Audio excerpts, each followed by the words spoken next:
Is leaving your child with an iPhone or an iPad really a good idea? The internet is not a safe place for a child, but it can be. Apple has implemented a variety of safeguards, and if you learn to use them to your advantage, you don't have to break a sweat every time you hand them an electronic device. In this video, I'm going to show you how you can set up an iPhone or Apple device like an iPad for your child to ensure that things are locked down and safe, so you can keep them entertained while not having to constantly worry about what they're consuming. And if you want to see more videos like this, go ahead and hit that subscribe button because I got a lot more content coming. Now, the first thing you'll want to do on your own iPhone is set up family sharing.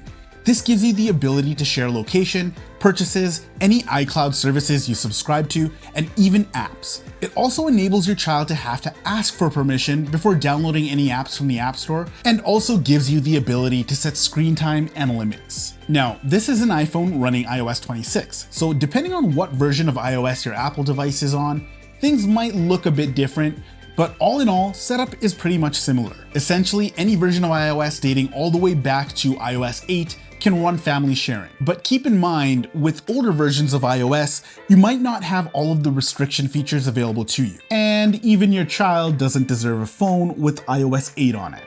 Just saying. So on your phone, you will want to go over to your Apple account and then scroll down to family sharing. Here, you'll be met with the splash screen to set up family sharing, and you can invite others to join your family. And by the way, adults can be part of your family and have access to shared iCloud features like storage space and shared apps, so it's really great for all ages. And if you are classified as an adult in family sharing, the organizer of the family can't place child restrictions on your device, so don't worry about that. When you click on Create Child Account, this allows you to create a completely different account with its own set of rules for those who are under 13 years of age. Once you input the name of your child and their birth date, you'll be met with a screen to verify your identity as an adult and input your Apple ID password. You can then create an email for your child that they will use as their Apple ID. When your child is set up, iOS will give you options to start customizing their account and also set a passcode different from your phone's passcode so that you can keep things locked down. Let's go through these customizations together. So in the family section, you can see that I have now added my child account here. When you click on their name, you can see all of the information related to your child. So their Apple ID and password, which you can change, and you can set the age range for the apps they have access to. In the App Store, developers can set what age range their app is appropriate for. This syncs across any device your child has that's signed into their account. The best part of this is that apps that ask for a birth date upon signing in will automatically be filled with their actual age so that your child can't lie about that in the app itself. This is obviously an option that you can enable if you so choose. Going back to the main page, we can view the screen time for your child across all of their devices.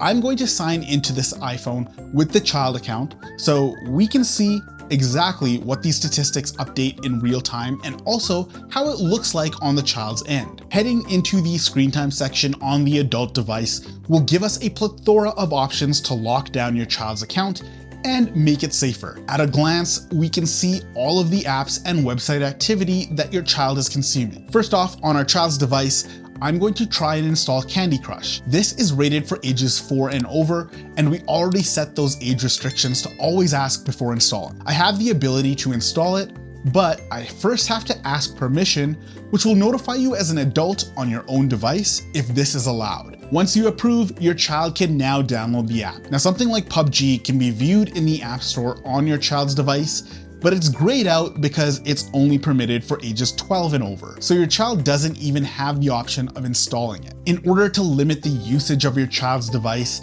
we have a variety of options. First, downtime. This is a setting that can be enabled to reduce the apps and activity that your child uses within a certain time range. So only apps that you allow and phone calls can be used during downtime. Say you want your child to stop using certain apps on their phone at around 10 p.m. to 8 a.m.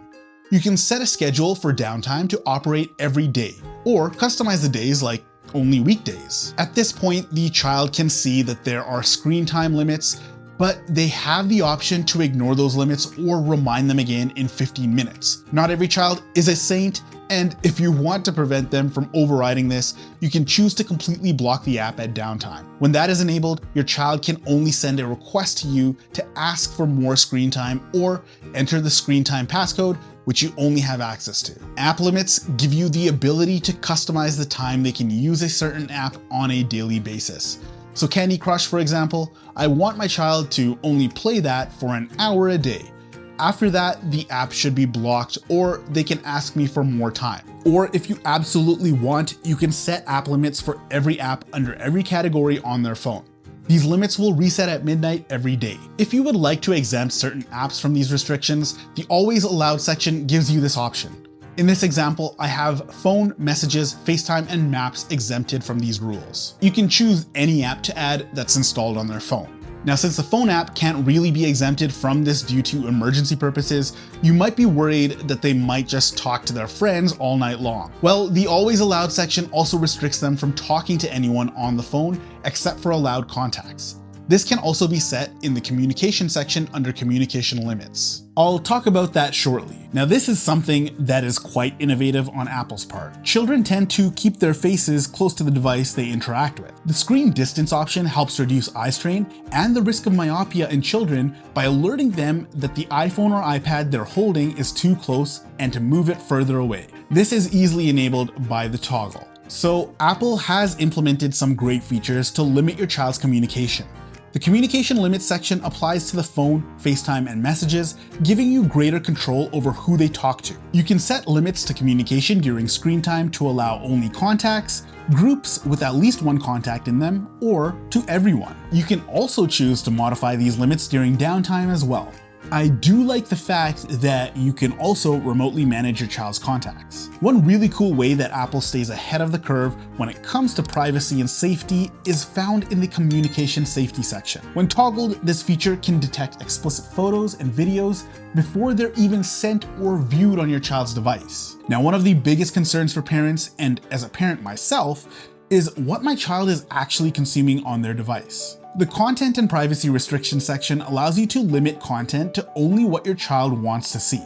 Now, you can definitely filter this using your home router, but what if they're using external Wi-Fi or cellular data? You surely can't control that, can you? Well, with Apple, you absolutely can. With content and privacy restrictions enabled, you can really hone in and customize what is limited on your child's device. This starts with the iTunes and App Store purchases. You can choose to allow the option to install apps, to delete apps, or to allow in-app purchases. You can also enable the option to require a password when making any additional purchases on their Apple device. The Allowed Apps and Features section gives you the option to completely disable core Apple features like the web browser, AirDrop, CarPlay, FaceTime, and much more. This is really handy if you just want to remove those apps and features altogether, rather than only making them available at certain times of the day. If you wanted them to still have access to things like Apple Music or movies, but you wanted to further control the type of content on those specific platforms,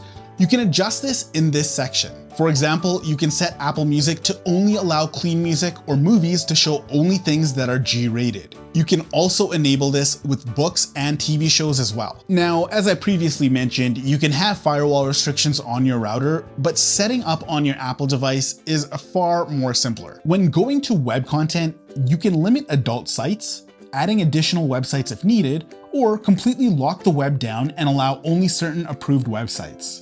Gaming can be a great outlet for your child, but it's not always the safest either. Lucky for you, Apple has thought about this, and we have a variety of gaming options that we can restrict. This includes multiplayer support, where you can restrict completely or allow with friends only. We also have the ability to enable things like adding friends, connecting with friends, screen recording, private messaging, and much more. In the Intelligence Siri section, you have options to disable image creation with Apple Intelligence or even the writing tools. If you're concerned your child might be using AI or Siri to help them with their homework, that can also be disabled completely, or math results can be turned off to prevent cheating. Location sharing can also be enabled or disabled, and if we go a little further back, we have some extra settings to have your child share their location with you automatically, and you can also block changes from being made so they can't disable location sharing. There are options that we don't really think of as parents right off the bat, but Apple does a good job allowing us to modify this if needed. I'm talking about things like speaker volume limits or enabling cellular data and permitting the addition of accounts. These can all be found within the content and privacy restriction setting to keep your mind at ease. Now I get it, that is a lot to digest, and I've done my best to break this video down into chapters so you can easily reference what you need later on. As parents, we want to make sure that our children enjoy the benefits of technology, but we also want to keep them safe. I love how Apple allows us to really lock down a device and give us the peace of mind that our children are learning and growing the right way. I hope you enjoyed this video. If you have any additional questions about keeping your child safe with the technology that you have, let me know in the comments below. I love helping out my fellow parenting community as we learn, grow, and raise our kids in an ever-evolving world of technology. My name is J.I. Thank you for watching, and thank you for kicking it with me.